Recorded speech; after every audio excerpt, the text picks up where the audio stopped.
Fala galerinha, bem-vindos a mais um Metacast. Tudo bem com vocês? Vamos lá, mais um episódio diferente hoje. Hoje é um dia do diferente. Estou gravando 3 diferentes de perfis que acho eu que nunca vieram aqui, mas que, claro, conversam com o nosso tema principal. Que no começo do canal baseava muito em blockchain e Web3 e a gente acabou abrindo para empreendedorismo, finanças, tecnologia. E acho que o dia... Acho não, né? O dia hoje inteiro de gravação tem sido sobre empreendedorismo. Vai ter mais uma pessoa legal. Eu acho que se você gosta de podcast sobre empreendedorismo de maneira geral, não tem como você não conhecer o nosso convidado de hoje, que eu não vou dar spoiler ainda, porque ele já participou de vários. Mas vamos que vamos. Então, antes de começar, agradecimento mais uma vez ao estúdio, ao Cabide, monstro, não tem nem o que falar sobre esse cara, e a CoinLivre, que é o nosso patrocinador master. Mais uma vez, sem eles isso aqui não aconteceria. E é uma oportunidade muito legal para fazer exatamente o que eu estou fazendo contigo agora. Fazer boas conexões, ter uma desculpa para poder começar um bate-papo e depois ver como é que a gente sai disso e parte para negócios. Tanto que a maior parte do pessoal que assiste a gente é o B2B, são empreendedores, são empresários, pessoas que assistem para poder aprender. E esse é o objetivo do canal, trazer conhecimento via as histórias das pessoas e as empresas que a gente apresenta aqui. Tendo isso dito, vamos lá, JC. Fala, meu garoto. Primeiramente, muito obrigado, né? E está aqui no Metacast, né? É isso? É isso aí. Bom, obrigado pelo teu tempo, né? A gente já tem um papo para falar de negócios. Eu tentei aproveitar para a gente conversar aqui antes, porque seria difícil pegar 2 agendas ao mesmo tempo. Sim. Mas que bom que deu certo. Tua história é longa, você pode pegar a parte que você quiser para poder falar aqui. Eu não tenho nem como fazer um resumo. Antes eu falava um pouco da pessoa, mas eu prefiro que você fale, porque senão você estigmatiza demais e fala, não, é só isso que o cara tem. No teu caso, você tem coisa pra caramba pra contar. Então vamos que vamos? Daria uns 5 meses aí de história. Né? 3 capítulos de 3 horas. Comecei com muito cedo, né? Com 12 anos trabalhar, né? E aí tome feira, e aí tome camelô, e aí tome corretor, e vai que vai. A gente tava sempre... se reinventando, né? Aprendendo a ser vendedor com 13, 14 anos, né? Com certeza. A gente veio de um ditado lá em casa, né? De uma família muito humilde de época, e a humildade com a gente prevalece até hoje.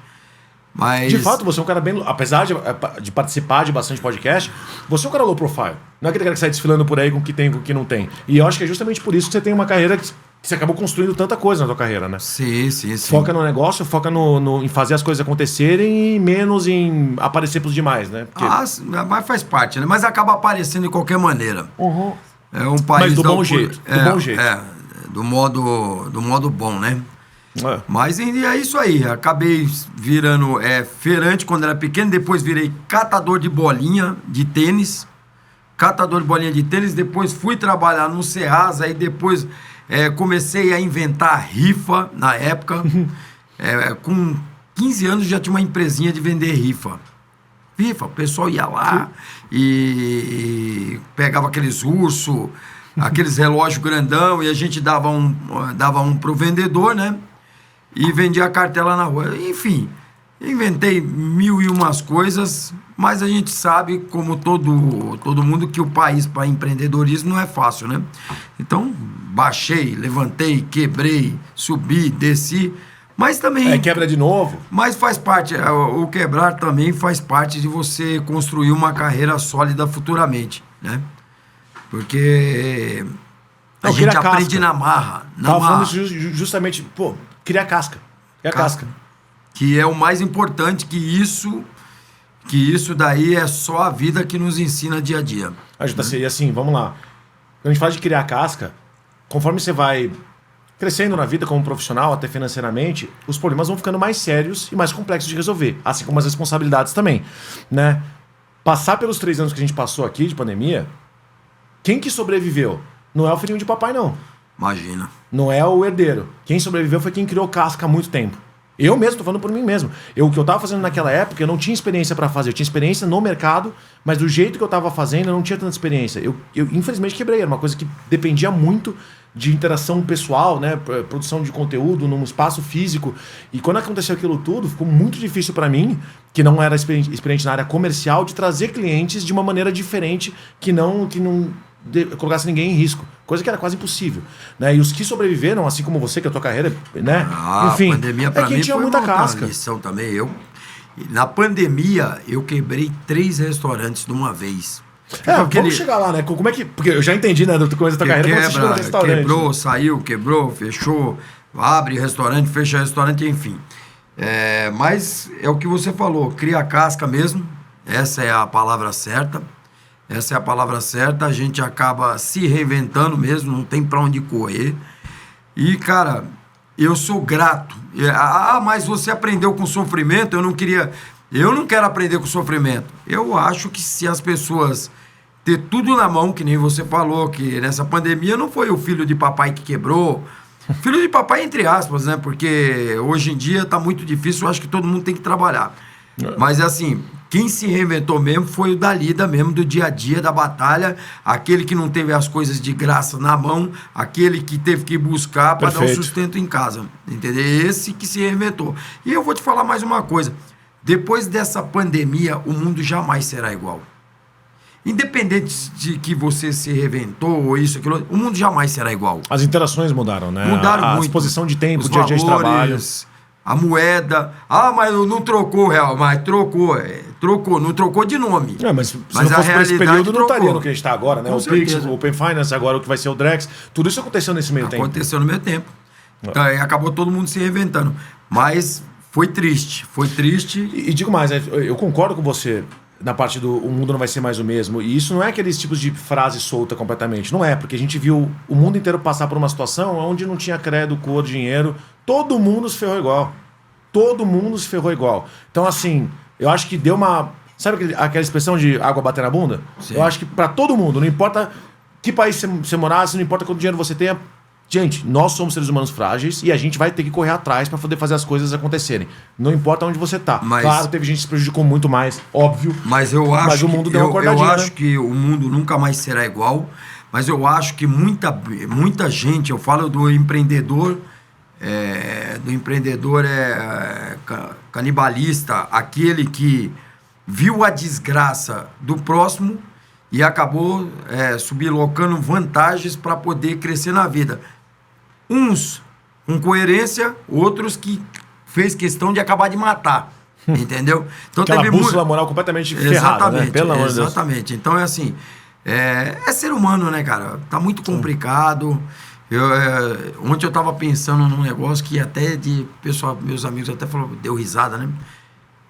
Falou assim, puta, Jota, como é que você fala um negócio desse? Eu falei, vai chegar um tempo mais pra frente aí, que a qualidade do ser humano tá caindo muito, que aquela história que os ET que viram imagina, os ET vão descer aqui e vão falar, não, eu não quero ficar aí não. Vaza. Volta, eu não quero ser humano já tá não. fudido o suficiente. A gente que vai ter que ir até eles aprender com eles, porque o ser humano tá complicado, cara. Cara, e vou só voltando um pouquinho mais, qual que foi o teu primeiro negócio? Quando que você falou assim, agora tá na minha vez? Cara, o meu primeiro negócio é que assim, minha mãe sempre foi chefe de cozinha e ela me levava desde novinho, aquele negócio que tinha que minha mãe chegou muito humilde do Nordeste aqui, e aí ela me levava nos restaurantes e fazia descascar batata na época. Batata. Não tinha esse negócio de pegava aquele saco de batata, colocava do lado, sua mão, os seus dedos faltava cair. Hoje não, hoje tem aquela raspadinha que você faz. E assim, cara, não tinha horário de almoço, não tinha isso, não tinha aquilo outro. E eu vi aquele sofrimento da minha mãe, entre aspas, mas era um trabalho digno. Eu comecei a pensar já com 10 anos, 12 anos. Eu vou montar um negócio desse, eu preciso tirar minha mãe desse negócio. Eu preciso tirar minha mãe dessa vida.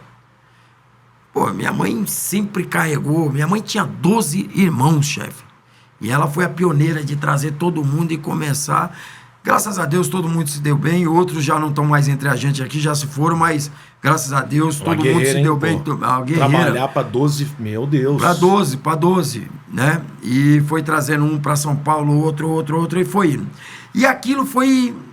Cara, eu acho que o berço, a história de mãe é uma coisa muito louca, né? E comecei a analisar aquilo, e eu via que a minha mãe tinha um sonho de ter o comércio dela.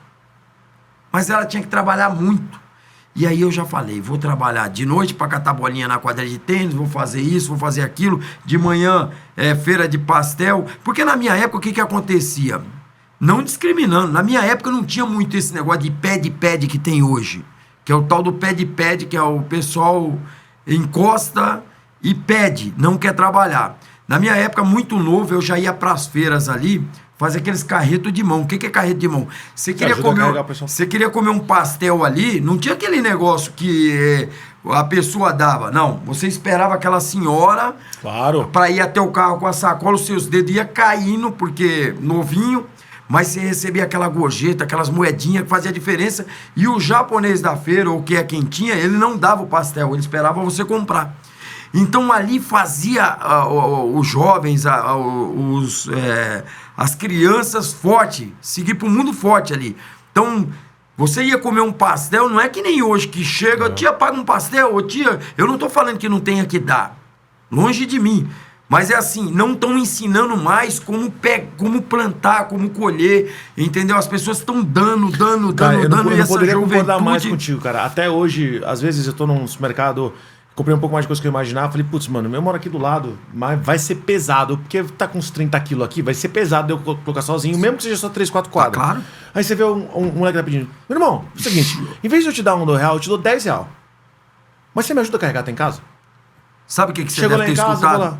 Sabe o que você deve ter escutado várias vezes? Eu não tô pedindo, eu não tô querendo trabalhar, eu tô te pedindo. Pois é. Eu já escutei isso, entendeu? É triste escutar Mas isso daí. a maior parte das vezes dá certo isso, porque você, tipo... De maneira geral, eu acredito que, bom, né, você deve ter visto, eu sou liberal, sou libertário, não tem muito jeito. Eu acho que a maneira de se criar valor é dando emprego. Dando emprego. Né? Não é dando esmola, é dando emprego. É dando a chance da pessoa crescer. Eu acho... E dando também conhecimento pro cara, conhecimento técnico pro cara poder ter o seu emprego. Acho que são as duas maneiras. Ou você ajuda na educação, ou você ajuda no emprego. Essas são as duas maneiras principais pra mim. A gente já viu isso em pequena escala, que nem pessoas como eu e você, que podem dar uma oportunidadezinha dessa pro cara aprender a trabalhar. Assim como em grandes escalas. Quando a gente via, por exemplo, empresas como a Siemens, que fez as centrais, né, hidrelétricas deles, que eles fizeram, elétricas, em Manaus, no interior de Manaus, onde não tinha nada, e desenvolveram a cidade inteira, deram, enfim, toda a educação para os filhos das pessoas, deram conhecimento técnico para as pessoas locais poderem trabalhar na fábrica, e desenvolveram um conjunto de cidades lá, eles sozinhos. Uma fábrica gigantesca, única, mas uma fábrica. Pô, é assim que se desenvolve, é dando emprego. Né? O Lehman fala muito sobre isso também, Ambev é outra que acredita muito nessa teoria, mas enfim, eu acho que essa de fato é a maneira de se criar. E a tua geração, vamos dizer assim, ela chegou aonde chegou por causa dessa mentalidade, vamos dizer assim. Eu me sinto muito triste quando eu vejo um pai, eu sei que todo mundo passa dificuldade, mas Claro. eu vejo um pai ali sentado e bota 3, 4 crianças de 8, Nossa, de não dá 10 raiva. e de 12 anos. Dá raiva. Eu fico assim pensando como é que essa pessoa... Porque, gente, mas você fala porque você já conseguiu melhorar um pouquinho a tua vida. Mas é triste, porque essa criança ela não vai querer mais trabalhar, tá vindo muito fácil. E não vai ter tido a base de estudo que ela Entendeu? precisava. Não tem estudo, a criança tá ali. Então, é assim, os nossos governantes precisavam abrir o olho para isso, porque esse leque dessas crianças que eu vejo, cansei de ver assim, você quer ajudar, mas o teu subconsciente fica falando, você não tá ajudando, você tá atrapalhando. Porque o pai tá ali deitado e ele tá usando essa criança.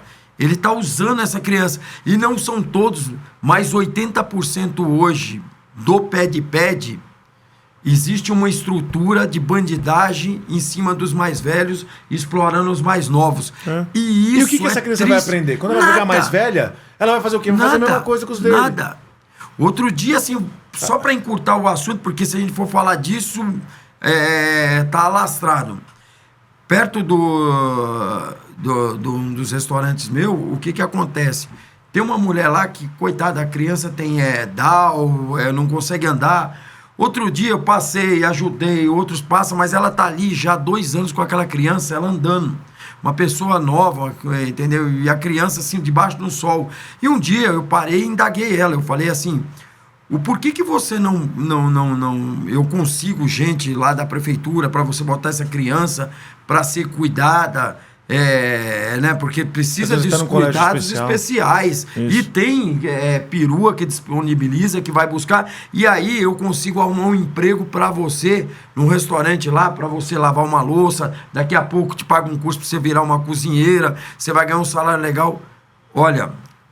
Isso tem 2 anos e meio que eu falei. Com medo de ouvir a resposta. A pessoa tá lá até hoje, quando ela me vê, ela já falou que toda vez que eu falar isso, ela vai acabar chamando a polícia pra mim.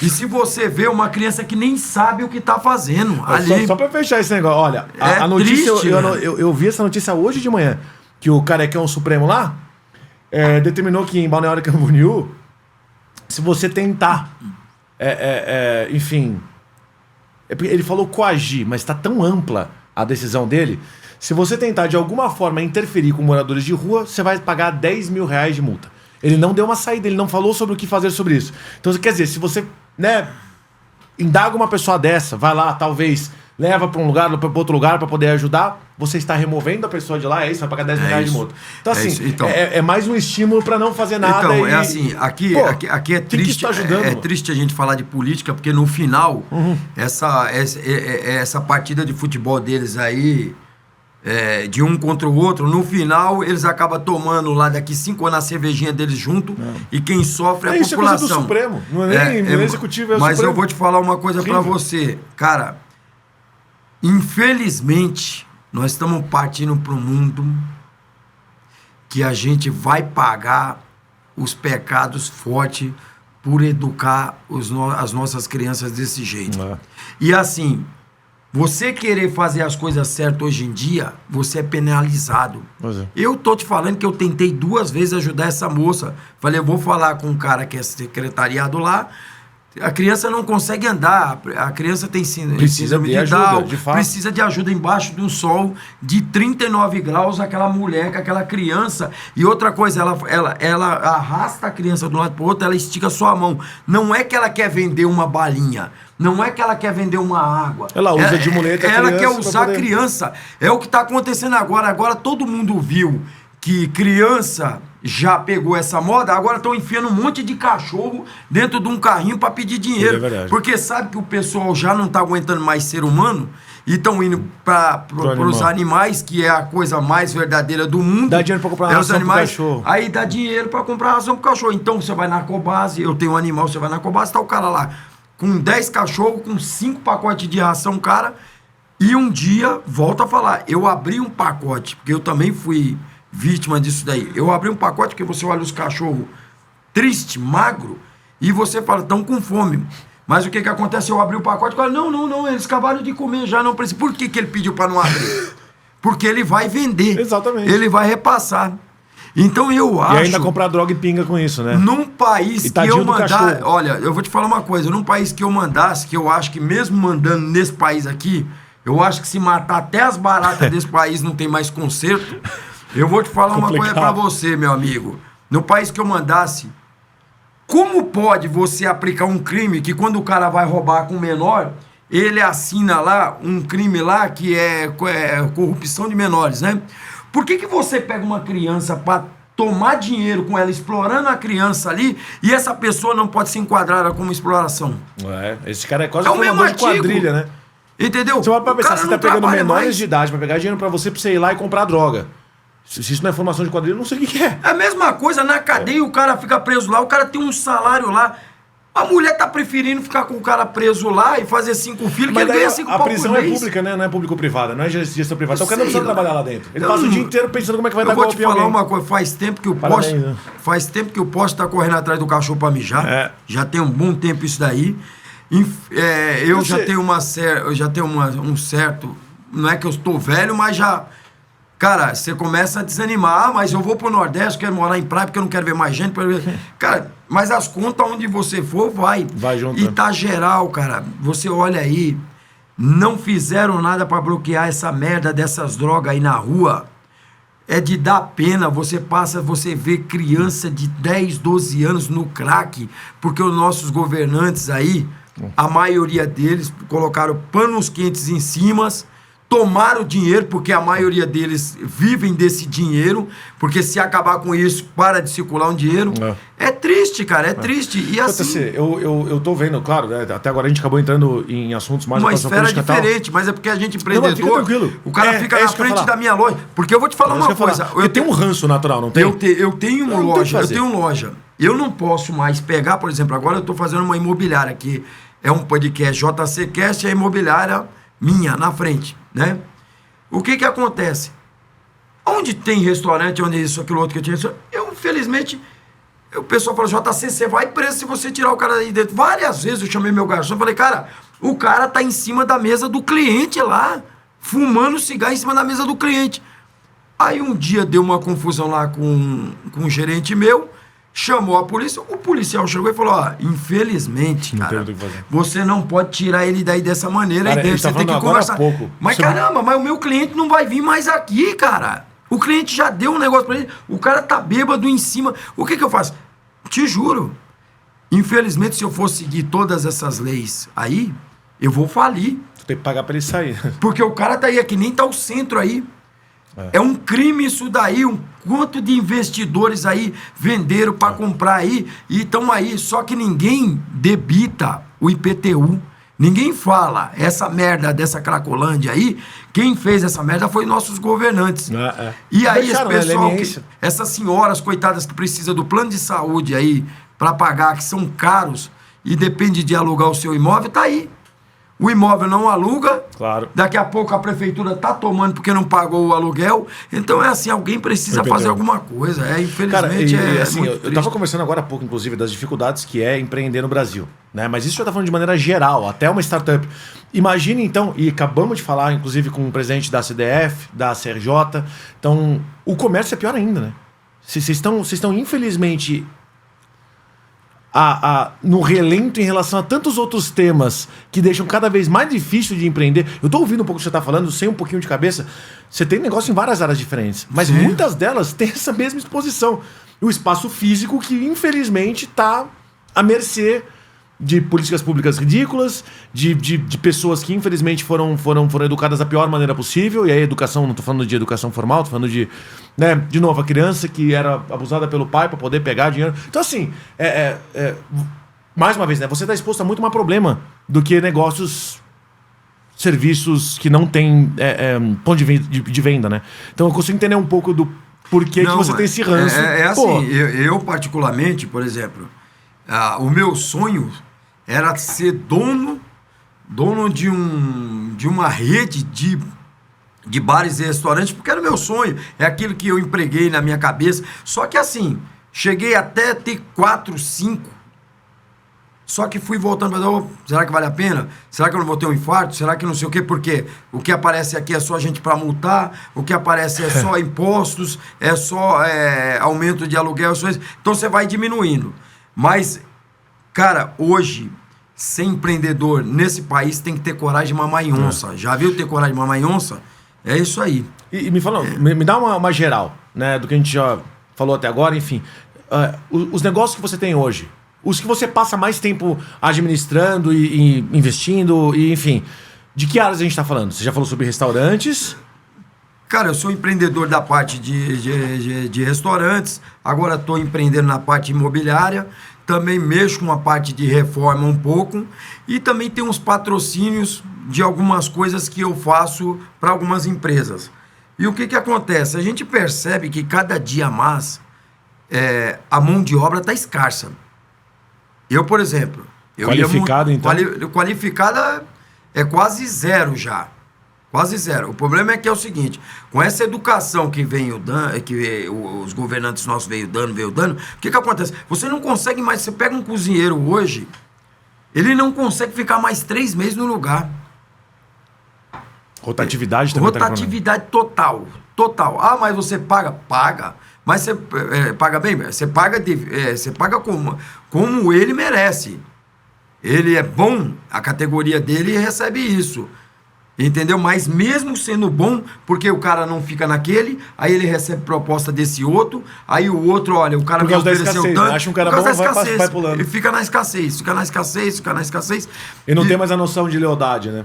O cara que te deu chance, o cara que te ajudou a conseguir mais skills técnicos e tal, não tem mais essa lealdade. Por exemplo, se você pegar uma parte minha aí, de uma história minha, na pandemia, voltando à pandemia, eu era dono de 4 restaurantes. E aí veio o nosso governador, fechava a breca, que eu não sei qual que era o problema com aquele cara, que o problema dele era só com bar e salão de beleza, eu não sei. O resto, você pegava um ônibus, estava tudo cheio, você ia na casa de material, a construção estava tudo lotado. Só que assim, foi para cima de restaurante. Foi pra cima de restaurante e massacrou. Eu tinha 3 para 4 na época, tava fazendo mais um. Chegou um dia, cara, que abre e fecha, e esse que eu tinha lá na Morumbi, na Avenida Morumbi. Tudo bem, a pandemia tava lá, tava morrendo um monte de gente, é verdade. Mas, pô, o vírus não circulava só em restaurante, não. Não, e quando teve aquela ideia de reduzir o número de horas do ônibus... Então, deixa eu entender aqui. As pessoas que precisam trabalhar aqui não têm escolha.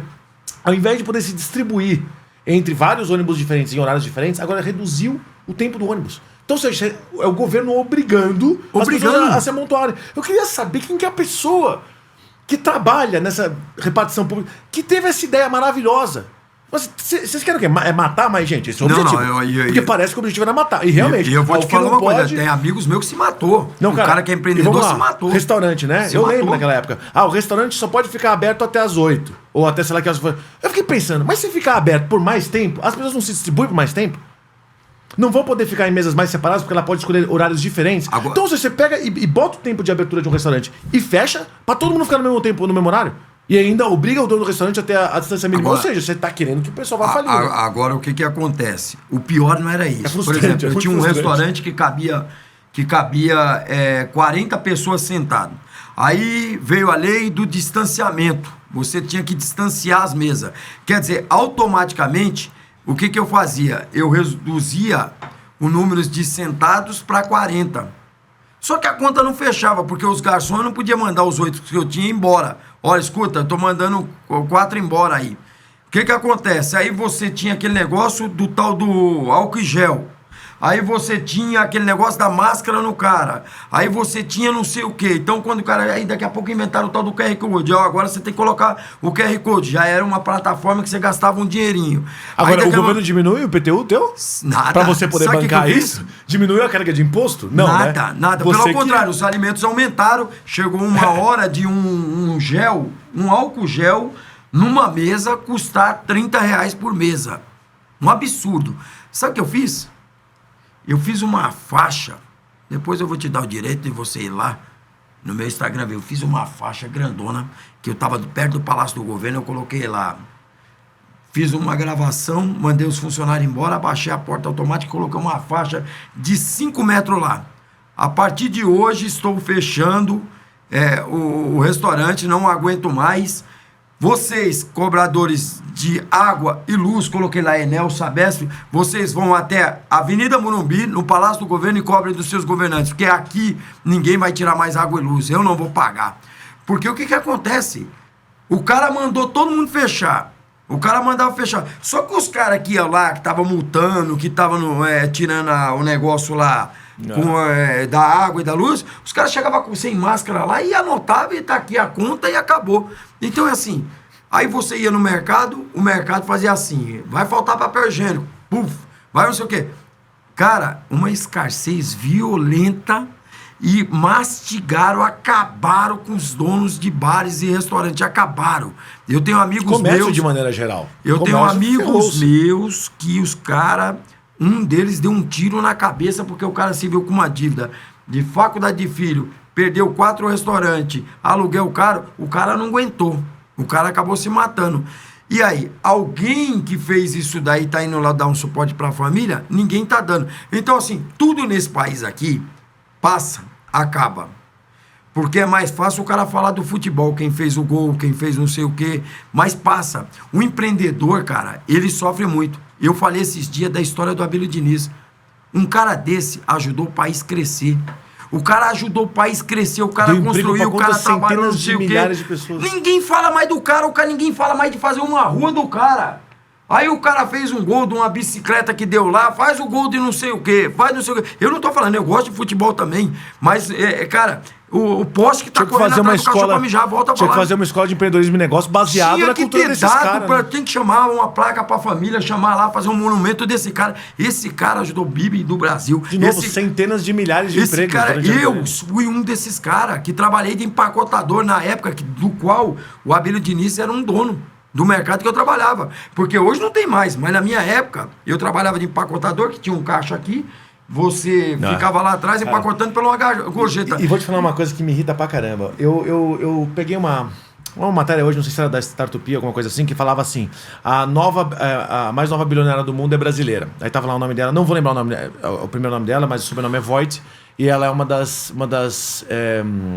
não só herdeiras, mas como é que fala? Acionistas do grupo VEG, né? Que é o grupo que mais cresceu nos últimos 10, 15 anos e tal. E aí, você vai descendo, cara, é muito legal, porque ela e a irmã dela, as duas estão nesse patamar e tal. Não, e a empresa é incrível, não tem histórico nenhum de corrupção. É uma empresa incrível, que deve ter dado emprego, dado o mercado que eles estão, né, o maquinário, entre direto e indireto, para centenas, para não falar milhão de pessoas.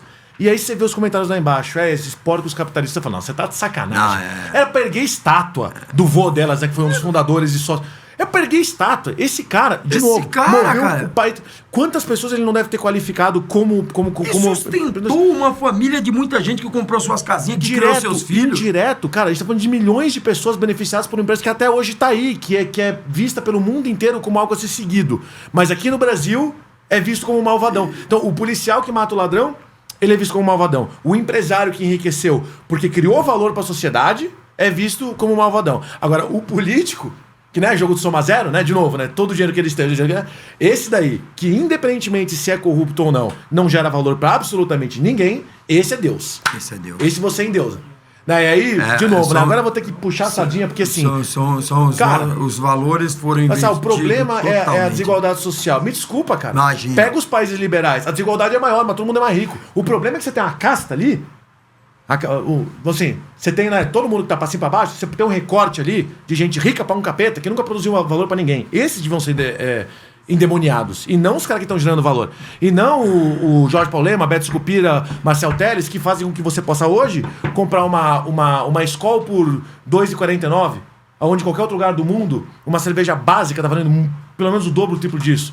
Esses caras tinham que ser endeusados, entre aspas. Quem gera valor pra população. Eu volto a te falar, a história do Abílio Diniz, eu fico muito triste de até agora os nossos governantes, prefeito, governador, quem é que seja, não pegar uma placa e ir lá falar com a família, a gente vai colocar o nome de uma avenida, Abílio Diniz.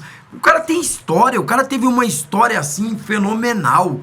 A história desse cara, esse cara trabalhava 20 horas por dia. Chegou tempo desse cara trabalhar 20 horas por dia, que talvez é o que tem afetado a saúde dele, porque ele era um praticante de esporte nato, mas era um trabalhador de 20 horas por dia. Chegou, não nos finais dos dias dele, mas a gente sabe de histórias dele de 20 anos atrás, 15 anos atrás, que ele trabalhava muito.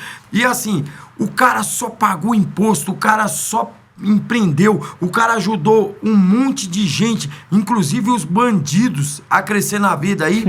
E os caras simplesmente apagaram. O Abílio Diniz morreu, ninguém fala mais de Abílio Diniz. Cara, esse cara tem que ser falado o tempo todo.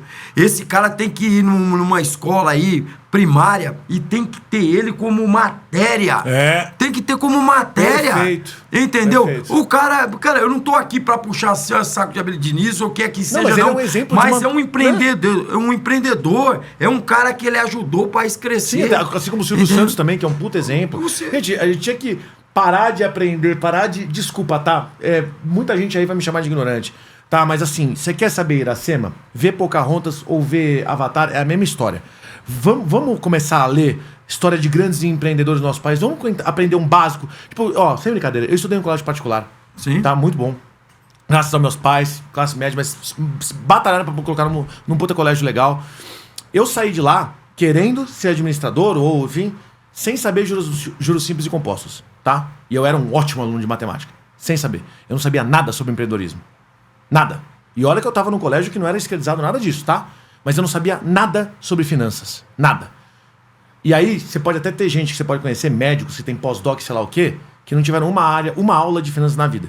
É aquele cara que, se ele quer abrir uma clínica, cara, vai ter que voltar, vai ter que aprender tudo pra poder abrir. Na verdade, ele vai ter que fazer o que ele sabe. Então, assim, desde o pessoal mais educado em algumas áreas até o pessoal menos, você não sabe o básico que você precisa pra sobreviver, cara. Tu não sabe plantar nada. Tu tem aula de mitocôndria, mas tu não sabe plantar. Tu não sabe regar. Tu não sabe o que é um adubo, assim, tu não sabe 2+2. Juros simples, juros compostos. Você não sabe que você não pode usar o cartão de crédito dessa maneira ou pegar empréstimo emergencial dessa maneira, porque senão você vai falir. Ninguém sabe disso. Do pessoal da mais alta educação, nível básico e ensino médio, até o da mais baixa. Como é que um país vai pra frente desse jeito? Não vai andar. Eu vou te falar, esse país aqui, ele só tá em pé ainda pelo tamanho que ele é e porque o resto do mundo depende do nosso agro. E também pela cultura do brasileiro em si que corre atrás, que é empreendedor pelo que se nosso vira. agro. Então é assim, na ameaça as pessoas continuam comprando, porque não tem. Aqui é uma terra produtiva totalmente, que se você jogar um feijão aqui nesse carpete, ele vai nascer. Então, mas eu vou falar, eu realmente acho que o brasileiro ele é muito criativo, ele sabe se virar. Se a gente desse um pouco mais de educação de base pro brasileiro, aonde a gente poderia chegar, cara? Sabe aquele meme do agora a NASA vem? Mas é exatamente isso. Mas olha a o que a gente consegue fazer com nada. Mas não é interessante para nossa política. Que as pessoas sejam inteligentes, entendeu? porque senão não vai votar no cara. Senão não votaria. Entendeu? Eles realmente Você só dá o seu fazer... voto pro cara que joga comida pros porcos, porque o porco não acredita que ele vai conseguir a comida sem o cara jogando. Exatamente. Se você dá o conhecimento pro brasileiro para ele se virar e não precisar do governo, não precisar de assistencialismo, ele não vota no cara que tá dando pão em circo. E esse vai ser eternamente o problema do nosso país. Cara, majoritariamente quem tá lá... E eu tô falando do legislativo, tá? Porque quem manda no país é o legislativo, não é o executivo. Quem tá lá, os representantes nossos lá, estão lá porque as pessoas, infelizmente, não têm ensino básico. A gente não sabe a divisão dos 3 poderes, cara. Não tem mais estudo moral e cívico. Não tem mais. Você não sabe a divisão dos 3 poderes. Você não sabe as causas pétreas da Constituição brasileira. Você não sabe quais são os seus direitos como pessoa no nosso país. Como que você vai votar? Mas, infelizmente, além de você não saber dos seus direitos, que as pessoas, a maioria, não sabe, quando eles vão procurar os seus direitos... os nossos governantes correm atrás e não deixam eles ter o direito que está lá na Constituição. Exatamente. Você não pode. E demora, a justiça é lenta pra caramba. Não pode. Cara, eu tava pensando um dia desse. Você desiste por desânimo. Esses dias eu peguei um buraco, só aqui, para resumir. Eu peguei um buraco, o carro, pau, estourou pneu, estourou roda, estourou tudo. Parei mais para frente. Parei mais pra frente e eu fiquei olhando, mais pra frente tinha um radar, esses dinheiro. E eu fiquei olhando, esse mesmo radar que me viu estourando a roda, o Caramba 4, é o que fotógrafa, que tira foto das placas toda hora que passa acima dos 50 por hora. O porquê que esse cara que cuida desse radar não tá vendo os carros estourando pneu aí e não tá acionando o poder público, né? Não é nem o cara do horário, porque eu acho que não é nem... Mas o ponto é, a gente sabe, né? Parte dos impostos que a gente paga é sobre o IPVA. Mas tem que ter uma lei. Eu tinha que parar ali, chamar uma viatura ali, tinha que notificar o Estado, porque eu perdi o meu trabalho que eu ia pra frente ali, eu perdi o... Ainda vai ter que pagar os custos do carro, o carro não vai ficar mais bom, que não é só uma coisa. E aí, alguém tinha que... mas não, você vai entrar com ação daqui 3 anos... Pode ser que você consiga algum êxito, mas É aquela cultura infeliz keynesiana que a gente adotou aqui, que é o seguinte, né? Até quebrar a vidraça e consertar a vidraça gera valor. Quê? Então, ou seja, o fato de você ter caído com o pneu lá, estourado ele, alguém vai ganhar dinheiro consertando o teu pneu. Pô, você destruiu o valor para poder construir valor? Isso não faz nenhum sentido. Fora que você tá pagando para aquela manutenção daquela via. Agora, vamos lá. Se você tem um farol que está quebrado, você pode falar com a CT, eles vêm consertar. A CT, ela tem licença para poder fazer aquilo, e bem ou mal, se ela não fizer, ela é multada de alguma forma, né? As ruas é bem diferente. É serviço contratado, não tem uma manutenção privada de nenhuma forma ali, não é uma PPP, né? Tem serviços contratados para poder fazer o recapeamento. Esses serviços, eles querem mais é que tenha buraco. Eles não são obrigados a manter o negócio sem buraco, eles querem que tenha buraco para poder ir lá e vender o recapeamento. Olha a diferença pros serviços que tem que manter a câmera funcionando e tal. Já tem uma diferença brutal ali. Então, ou seja, você paga para aquilo estar funcionando. Ela não funciona se você fala, tá bom, então não vou pagar meu IPTU, porque eu tive que gastar 3 mil para consertar, então pode bater 3 mil no IPTU? Você vai conseguir. Vai nada. Você pode até filmar vídeo. Vai cara, nada. Mas sabe o que acontece? Por exemplo, vem aí agora, é que o povo, é o que você falou, é uma joia jogada aos porcos, né? É exatamente o que você falou. O que acontece? Agora, vai vir eleição aí para prefeito, para não sei o quê. Aí os políticos vão começar a pegar os ternos guardados em casa, aqueles grandão que a manga passa aqui, pegar cachorro, virar lata na rua, beijar, pegar cachorro com o nariz escorrendo em banca de pastel, atravessar, aí começa, né? Vai começar a palhaçada de novo. Só que se você pegar, eu te falo porque a gente que é empreendedor e tem comércio, se você pegar 60% dos meus funcionários, Você conversa com o cara, e eu não tô aqui querendo puxar a sardinha ou pra direita ou pra esquerda, não. Isso daí, pra mim, no futuro, eles estão tudo eu sou liberal, junto. Eu sou antipopulista, tanto faz. Pra Eu mim, não quero populismo. Só que, pelo menos entenda, procura lá saber quem esse cara foi, quem esse cara não foi. Não, é o cara que distribuiu um pacote de bala lá no meu bairro, aí o cara vai, aí eles fazem um negócio e voltam no cara. O E cara de novo, fez eleição churrasco, municipal. Pra quem tá ouvindo aqui, se você, eu já falei bastante sobre política aqui com várias pessoas, vocês estão ouvindo? Honestamente, não eu vou falar dane-se quem vai ser o prefeito, mas prestem mais atenção no vereador. É esses caras que vão estar, teoricamente, votando as coisas que vão pra frente ou não vão pra frente. Não adianta você fazer propaganda pra política de estimação, que eu também odeio, mas enfim, estimação pro prefeito, se o vereador foi votado porque, minha mãe mandou um número aí. Não adianta. Ou eu vi na esquina lá a placa do cara aparecer uma foto bonita. Lembra, o último que foi votado porque era bonito foi o Collor. Falava bem, era bonitão. Olha o que aconteceu com a gente. Né? Não adianta. Não adianta. É o mínimo que a gente tem que fazer como cidadão. Devia ser um dever cívico. Tipo assim, vai atrás. Cara, num país que tivesse uma ordem, a maioria desses caras que tá no poder já teriam arrancado a cabeça desses caras. Entendeu? Mas não pode, né? Hoje em dia não pode falar essas coisas. Não pode. Esse programa aqui vai ser cancelado por todo mundo. Não vai ter monetização. Falamos de besteira. Eu sei que não pode. Mas também, é assim, mas é o cúmulo, cara, que os caras fazem. É roubo em cima de 33 anos já me sinto assim, imagina o senhor, quantas empresas que já assim, teve. Hoje a gente vive um pouquinho de mídia, mas tem hora que dá vontade de falar umas coisas, porque agora tá um tal de não pode isso, não pode aquilo, não pode isso, não pode aquilo. Né? Eu acho que eu vou meter um saco na minha cabeça e vou começar a falar coisa que eu tenho vontade de falar, porque, cara, a gente quer defender o povo, a gente quer defender e quer também... nos resguardar de uma coisa que vem futuramente, que vai ser massacrante. E as pessoas estão aí achando que é brincadeira. Olha, eu vou te falar uma coisa pra vocês. Eu não dou 5 anos pro bicho pegar aqui e realmente do jeito que tá indo, a gente vai ser vetado de falar geral. Já tá sendo. Geral você não pode falar nada, entendeu? É sempre o tal do pi, falou pi, entendeu?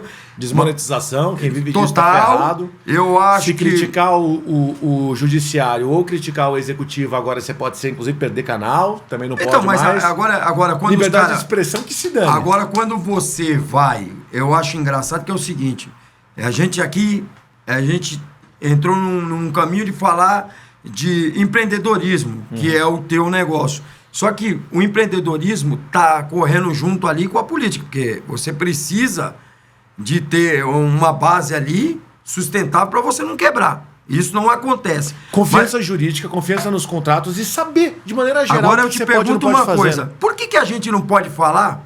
E aí, eu pergunto para vocês aí. Quando chegou a hora do debate lá, vem aí a política agora, tem debate em tal canal. Por que um pode xingar o outro? Porque um pode falar que o outro é ladrão? E por que eu não posso falar? Por que eles que botam a lei, eles vão lá no debate em 7, 8, e olha, você roubou, olha, você fez isso, olha, você é fake news, olha, você... E por que eu agora não posso usar esse nome que se dá de microfone para falar? Eu quero que vocês me respondam isso aí. Porque já vocês vão começar a sentar o cacete aí, um no outro. Só uma curiosidade minha aqui, até porque a gente tá falando... Você tem uma ideia de quantos funcionários você tem hoje? Entre as empresas todas? Hoje, infelizmente, eu tô com poucos. Não sei quantos, mas tô com poucos porque eu tive que desacelerar aquele sonho que eu tinha de ser um dos maiores donos de fast food aqui no Brasil. Eu tive que desacelerar por conta dos encargos, disso, daquilo, outro. Mas, assim, tem um pouquinho lá, não tenho ideia, assim, mas tem. Mas tem pessoas boas ali... Mas tem outras pessoas que também não ficam muito tempo lá, entra e sai, porque já vem com vício de outras coisas e lá não fica. Mas é triste hoje ser empreendedor nesse país. E eu vou te falar uma coisa para você. Até para você hoje pensar em montar o que seja o mínimo, um investimento de R$1.000 para você começar, é difícil, porque o cara que tem R$1.000, ele vai preferir comprar negócio e ir pro Farol, mas ele não quer pagar um aluguel, ele não quer pagar mais nada, porque não tem respaldo da água, da luz, isso, aquilo, outro. O ar! Eu peguei esses dias, meu garoto, o meu relógio funcionando sozinho, com tudo desligado. E eu perguntei pro cara, quando foi tirar a leitura lá, eu perguntei, escuta, esses dias eu fui fazer uma obrinha aqui, eu fechei todos os registros. Automaticamente, o que você tem que fazer? Você tem que parar. Tem que parar. O relógio Aí eu fui lá, tava rodando. E eu perguntei pro cara, o que é isso aqui? O cara falou, é o ar. Eu falei, o ar do quê? Qual que é o ar? Vocês botam um ventilador, micro-ventilador aí, dentro do negócio? Não, eu falei, mas e cobra isso aí? O cara falou, cobra, isso daí, cobra, é o ar. Que ele não soube explicar. Depois eu comecei a me pegar em casa pensando assim, tentando fazer as contas. Falei, cara, isso é um roubo. Isso é uma arma apontada pro empreendedor, pro dono de uma casa. O ar tá te cobrando ali. O ar. É que nem você paga o imposto, você paga a água e paga o esgoto. E aí a água vem de um valor e o esgoto vem do mesmo valor. Mas peraí, e você já não tá pagando aqueles impostos de encanamento, disso, aquilo, outro? E assim, ninguém vai pra rua, ninguém fala nada. O brasileiro é passivo, né? Tem que se dizer. Passivo. É passivo. Bom, JC, eu queria...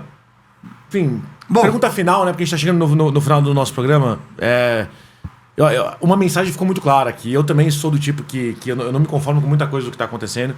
Mas ainda assim, apesar de tudo, apesar dos anos, né, da pandemia e tal, o senhor está aqui, está de pé, continua empreendendo. Queria perguntar, qual que é o conselho que você daria para o pessoal, né, que está de casa, que está começando a empreender agora? Muitos deles têm fintechs. Qual é o conselho que você dá para eles realmente conseguirem navegar nesse mar complicado, né, que é o mercado brasileiro? Cara, antigamente a gente pensava até em dar um conselho, né? Só que esse conselho que a gente quer, tem vontade de ver todo mundo empreendendo, gerando trabalho, hoje fica meio complicado para aconselhar alguém a abrir alguma coisa, porque certamente, se o cara for novo, ele ainda tem uma saúde boa, então ele ainda vai ficar no sobe e desce, ele aguenta. Após os 40, o que acontece? Se eu aconselhar um cara a abrir alguma coisa aqui, eu posso estar cavando um AVC nele, do qual ele não vai ter nenhum respaldo dos nossos governantes quando ele precisar da saúde. Então é assim, é muito triste falar isso. Hoje, infelizmente, eu vou te falar uma coisa para você. Eu não aconselho ninguém que tem uma vida estável a arriscar o seu dinheiro em negócio. Tá difícil. Tá difícil. Ele pode perder aquele que ele conseguiu. E a galera que já criou a empresa, tá criando, esse tá desenvolvendo tecnologia, dinheiro. Eu vou te falar, esse daí que tá no mercado, se ele não for a cabeça, como é que chamava aquele negócio do cubo mágico? Se ele não tiver uma cabeça de cubo mágico, de saber que o amarelo tá ali, o vermelho tá aqui, ele não se reventar, esse vai quebrar. E aqueles que não quebram é porque tá correndo com alguns governantes aí que eles levam a verba por fora. Mas, literalmente, o cara que ele não se reinventar, se ele faz pão e ele não aprender a fazer a farinha, porque ele tem que comprar farinha branca para fazer o pão... Bom ponto. Ele vai comprar farinha lá em cima da cara, ele não vai conseguir vencer. Então, é assim, é triste falar isso. JC, você tá matando a classe dos empreendedorismo, do empreendedor. Eu só estou falando que se você tiver acima de 40, com 5 anos é mais fácil você arrumar um problema de saúde do que arrumar um dinheiro. Pode crer. Bom, momentos finais, você, câmera, você. Fala pro pessoal se quiser deixar alguma mensagem, deixar os seus arrobas. Primeiro eu quero agradecer aqui, o convite aqui. Aqui é sensacional. Aqui a gente se sente bem, né? A gente se sente leve. E assim, o entrevistador, que é o perguntador aí, ele deixa a gente à vontade. Porque você vai em alguns lugares, o cara começa a querer te cutucar por baixo. Esse aqui não. Esse daqui arruma relógio com luva de boxe embaixo da água. Inteligentíssimo. Então, assim, eu tô muito contente. Quando quiser, pode me chamar. A gente tá junto aí. Vamos que vamos. E o conselho que eu dou pro pessoal... Se segura aí, porque o que vem pela frente é pior do que a gente imagina, hein? Vamos se preparar. Quer deixar algum arroba de algum negócio teu? Sim, o meu é JC, é o arroba meu do Instagram, JC de novo, chefe com F mudo. E o arroba Antigo Bar Oficial, que é o dos bares lá. E vem aí o JC Cast, que em breve, falta 20 dias para inaugurar, junto com a JC Imóveis, que é... para alugar, para vender e para pintar. Nem sei se vai dar tempo de conseguir alugar. Mas vamos na luta. Eu já estou acostumado. O couro é grosso aqui, ó. Vocês não vão me derrubar, não. É isso aí. Gente, muito obrigado quem ficou até agora com a gente aqui no nosso capítulo de hoje. Não esquece de curtir, compartilhar. Super agradeço os elogios. Realmente foi um papo muito gostoso. Podia ter durado muito mais, mas eu prefiro dar uma dividida, porque senão o pessoal acaba... Vem mais, vem muita mais. Informação de uma Outra vez a gente faz outro. É isso aí. Vamos que vamos. Então, gente, obrigado. De novo, curte, compartilha, deixa as perguntas aqui. Depois a gente repassa direto. Quem sabe já não faz uma segunda só com perguntas de vocês. Eu acho que esse capítulo com certeza vai dar muito pano pra manga, porque foi bem polêmico em várias coisas aqui. Pra mim não foi polêmica nenhuma. Pra mim não é polêmica, é a realidade, a gente só tá falando a realidade. E é isso, grande abraço, até o próximo capítulo e tchau, tchau.